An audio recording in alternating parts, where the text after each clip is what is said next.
Hey everyone, welcome back to another episode of the Snekker Show.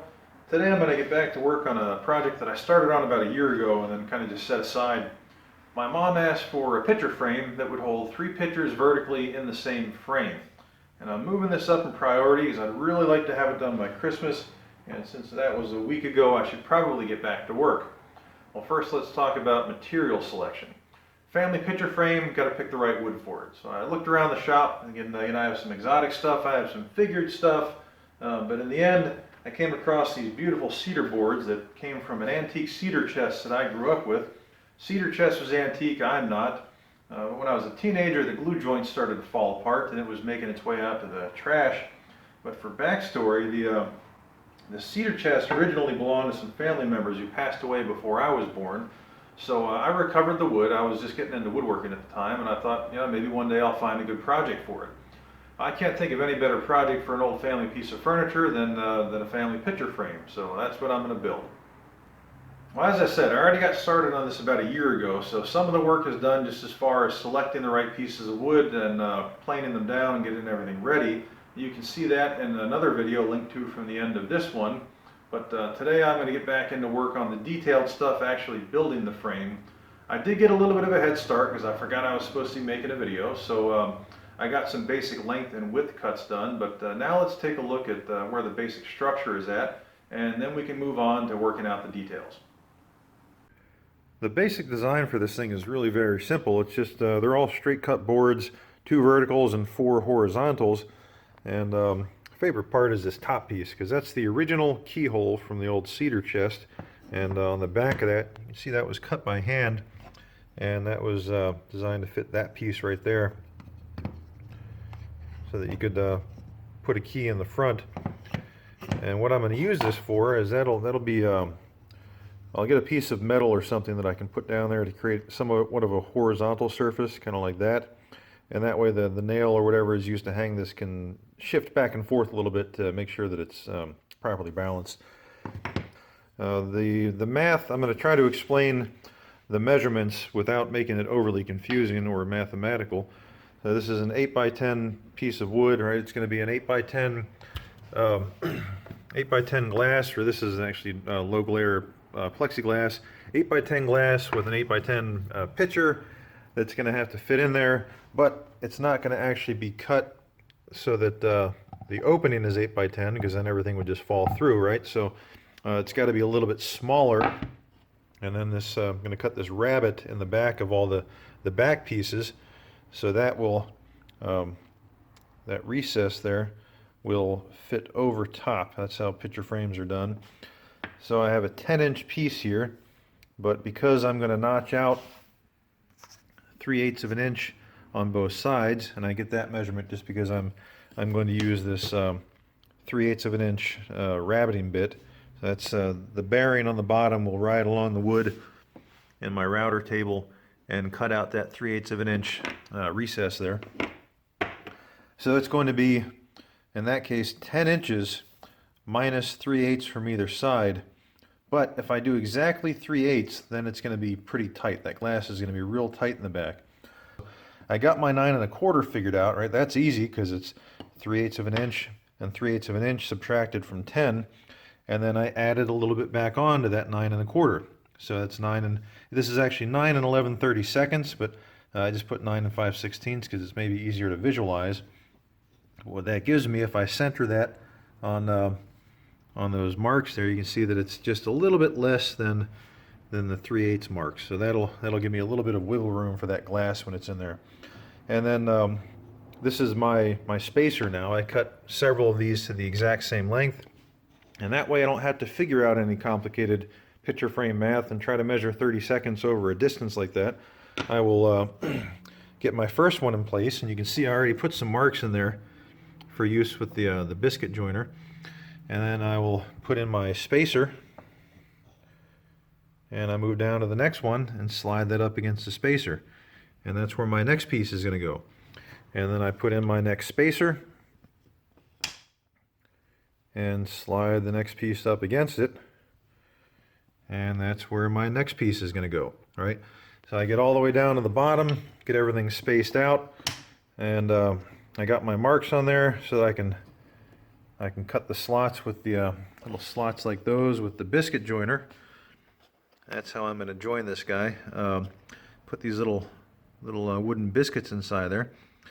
So I got my marks for joining it with the biscuit joiner.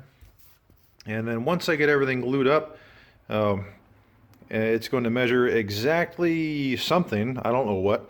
Doesn't matter. Once I get to the end, I will just cut off the extra stuff after it dries. So that way I know that each one of these things is going to be consistently 9 and 11/32, which will give me just a little bit, about a 1/16 or maybe 3/32 of wiggle room so that that glass can move around inside the frame. And I guess that's about all the workshop math you need. Now I'm going to move on to start trying to join this thing with the biscuit joiner.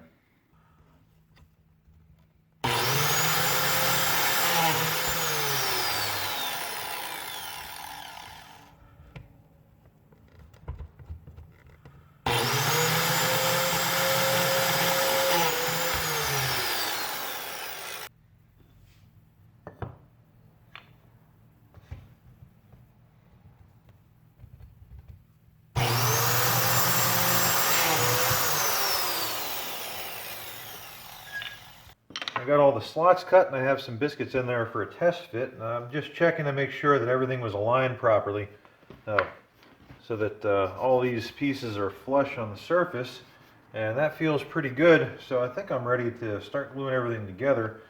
And when I'm gluing, this could be a really stressful glue job because there are a lot of different surfaces to cover. So when you're doing biscuits, I'm going to have to actually glue the biscuit itself, then glue inside that joint, and then glue inside that mating piece, put the biscuit in, put that together, do the same for everything else, and then hope that by the time I clamp it together, this one, the biscuit hasn't already started to expand from the moisture and lock this thing at an off angle. So I don't want to deal with that stress. This is supposed to be a fun project. So I'm going to take my time, and instead of gluing everything together all in one shot, I'm probably going to start with a nice reference piece. So I'll put in the nice top end and make sure that that's aligned perfectly at 90 degrees, and then maybe work my way down this side. And then once I get all those together, I'll know that these are all 4 good joints and everything is lined up properly. Then I can just take this rail, and that'll be kind of a quicker glue job where I get all those together and then pop this side on. Well, you know, I thought I was going to do it the relaxing way, but then I got going and all of a sudden things were coming together. So I'm doing this whole glue up at once. I got that side set, got the spacers in there, and now I just, see, I got this side glued up, and I just have to get all that lined up, and I can clamp the whole thing at once.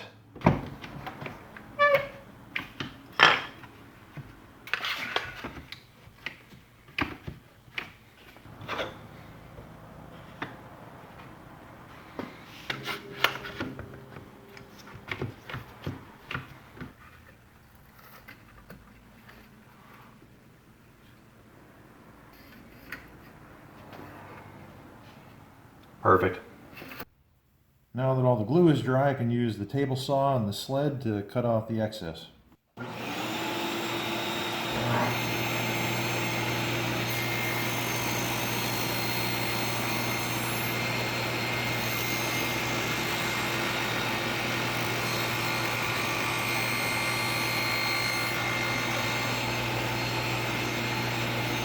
Alright, I'm going to fess up. When I was putting this thing together, I made a mistake with the biscuit joiner and I centered it on my mark for the edge instead of my mark for the center.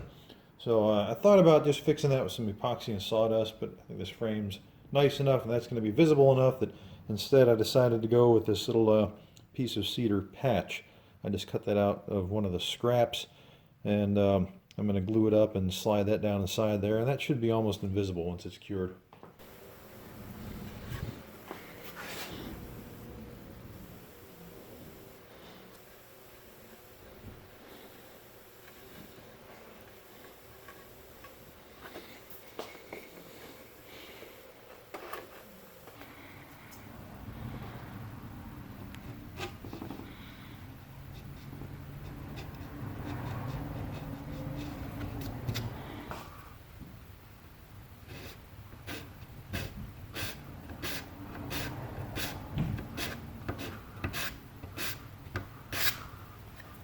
Alright, now that the little mistake is fixed, I can move on to the router table. I have my router bit with the guide bearing mounted, and I'm just going to make some light passes at first and raise this thing up little by little until I get to where I need to be.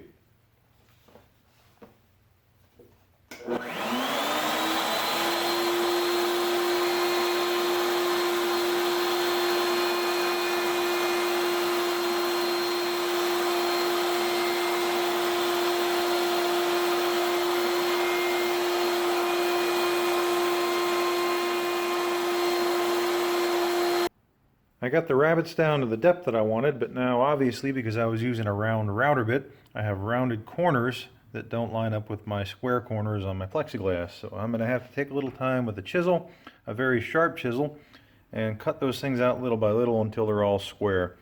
And that's how it should fit. Just a little bit of play in there.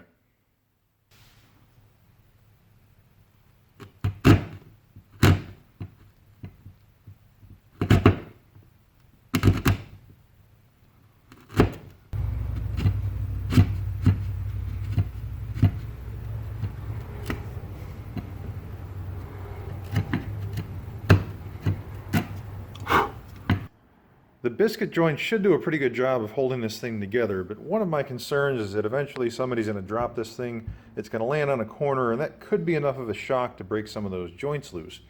So to reduce the risk of that happening, I'm going to cut a groove along the top and the bottom of this thing and insert a wooden spline that'll give some long grain strength across this way, and that's going to have the extra advantage. I'm going to cut it close enough to this that it'll give me a nice flat surface there, and that's going to give me something to mount the hanging hardware onto.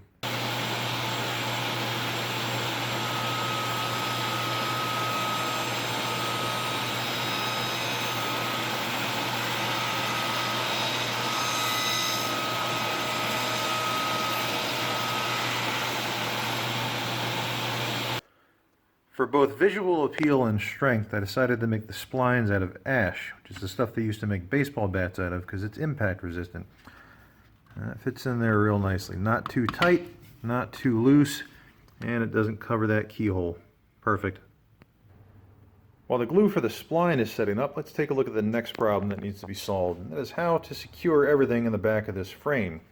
Each one of these is going to have a piece of plexiglass in the front, and then there's going to be a rigid backer that will sandwich in your pitcher. Go ahead, you can pause it if you want to.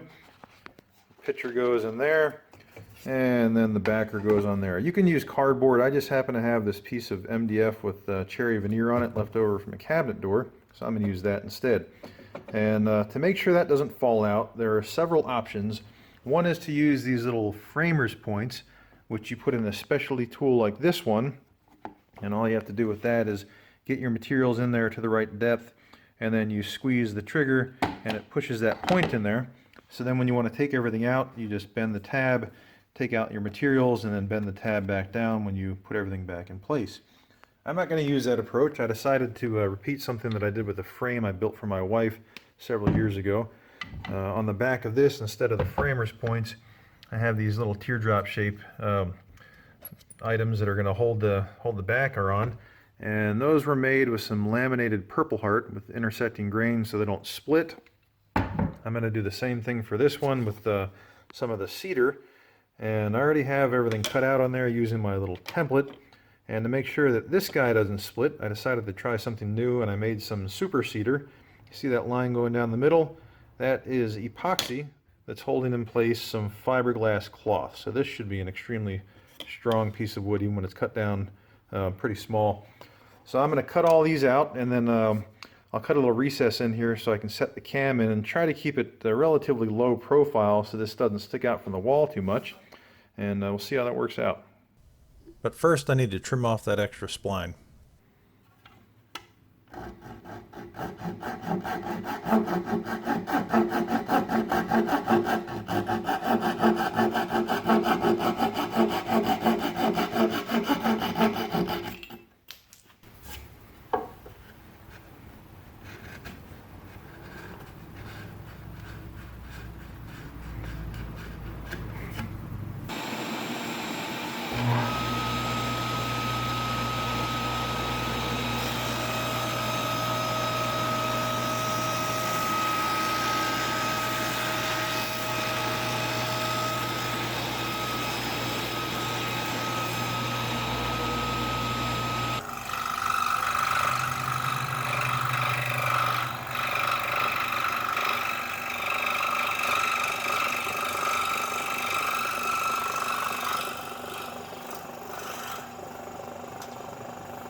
I'm going to cut a little recess to set each one of these tabs into. There will be one on each side of each picture frame.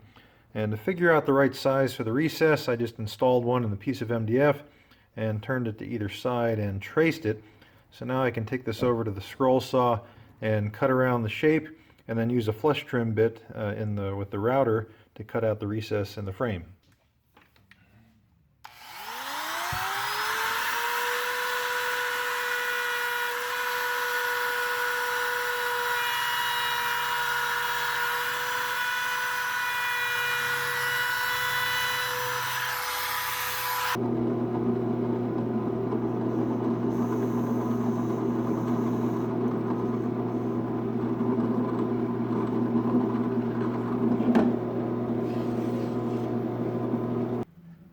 This is very important, especially with a smaller piece like this. I'm going to countersink first before I drill the hole all the way through it. That's just going to give a little more control and keep it from wobbling around and ending up with a rough edge.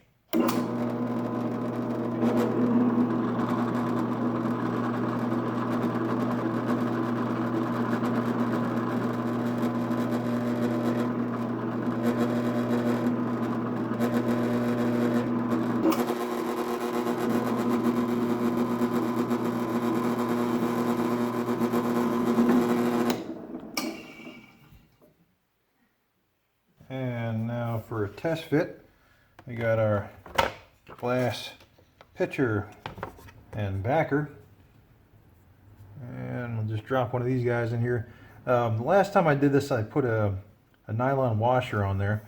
And I don't think I'm going to do that this time. I'm going to try it just with wood on wood pressure and probably put maybe a little drop of silicone or something on there just to make sure it stays movable. And it's just enough pressure to hold it. That's all it is. And that feels pretty good. I think that'll work. I found a piece of brass that I could use for the hanger, and I just got to cut a little recess for that and cut some saw teeth on the bottom so it'll stay put.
I believe that is all of the tricky work, so now I just got to move on to the edge detail as the final step, and I'm just going to go with a nice simple and subtle 45-degree chamfer using the router table.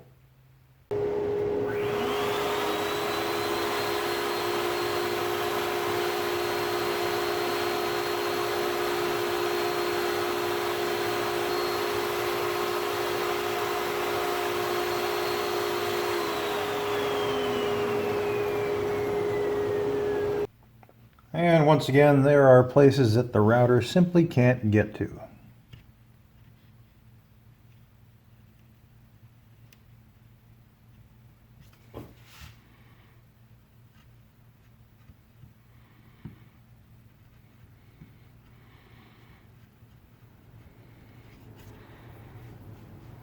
I decided to forego the sandpaper and switch to a card scraper instead, because I think it's going to do a better job of getting into the detailed spots without making a mess.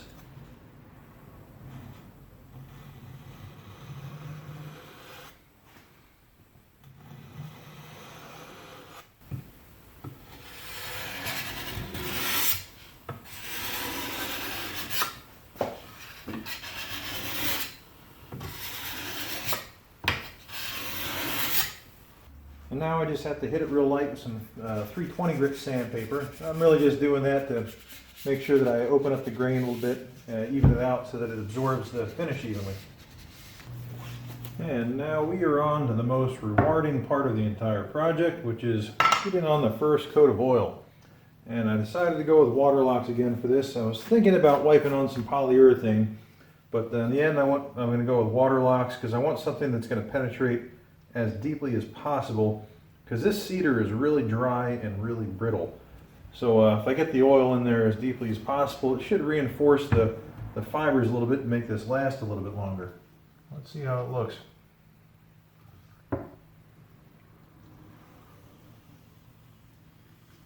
That's hot.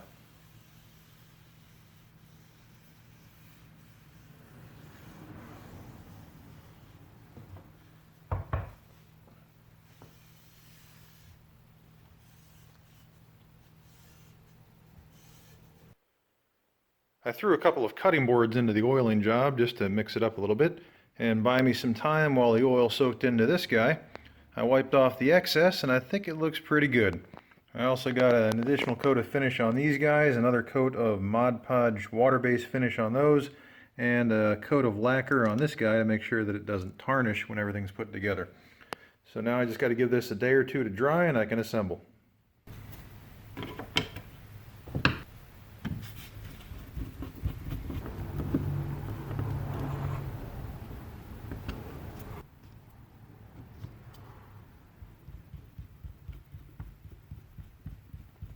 I'm going to take these down just tight enough so there's contact, but everything still moves.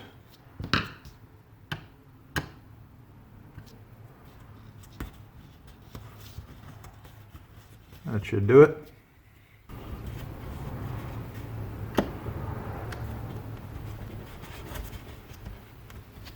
And there we have the finished product. I had a lot of fun building this, and hopefully you had a lot of fun watching the build. Now I just need to figure out how to get this thing delivered, hopefully before next Christmas. In the meantime, I'm going to send her a link to this video. Thanks for watching.